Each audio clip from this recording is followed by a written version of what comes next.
নমস্কার ও আসসালামু আলাইকুম। বন্ধুরা কেমন আছেন? দেখুন সামনে যেহেতু ঈদ, তো মাছ কাঁচা বাজার বলেন সব কিছু একটু ঘাটতে হবে। এই ভেবে আমার হাজব্যান্ড দেখুন কতগুলো মাছ নিয়ে এসেছে। একদম পুকুরের মাছ, সামুদ্রিক মাছ, সাগরের মাছ, সব কিছু দেখুন।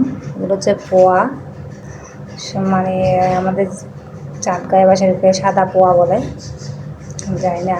তারপর তার সাথে একটা মুরগি, রুই মাছটা আসলে করে ফেলেছি, হাঁসগুলো তুলে ফেলেছি।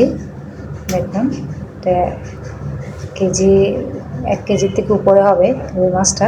আর দেখুন এটা বাইরা মাছ বলে আমাদের চিটাঙ্গের ভাষায় এটাকে। তো দেখুন আসলে এগুলো অনেক ছোট হয়, এগুলো অনেক বড় বড়। যত বড় আসলে তত মজা এগুলা। আপনার কে কার কার ভাষায় কার কার অঞ্চলে কী বলে অবশ্যই কমেন্ট করে জানাবেন। আর এটা হচ্ছে মানে ছোট ঝাটকা ইলিশের মতো বলতে পারেন, ইলিশ মাছের কাজিনও বলতে পারেন। অসম্ভব মজা এটা, বিশেষত রান্নার চাইতে ভাজি বেশি মজা। আপনাদেরকে দেখাই আমি বের করে, একদম ঠিক ইলিশ মাছের মতো। দেখুন স্বাদটাও ঠিক একদম ইলিশ মাছের মতো, মনেই হবে না যে এটা ইলিশ মাছ নয়। তো এটা অসম্ভব মজা।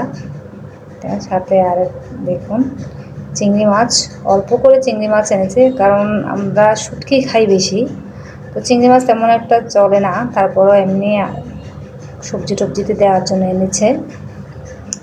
তো চিংড়ি মাছগুলো আর খুলে দেখালাম না। দেখুন এগুলো হচ্ছে বাটার ফিশ বলে এটা অসম্ভব মজা, একদম ইলিশ মাছের মতো স্বাদ।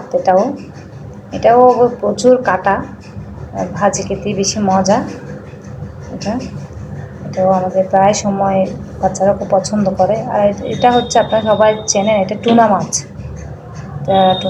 এটা কাটা কম থাকার কারণে বাচ্চারা খুব বেশি পছন্দ করে।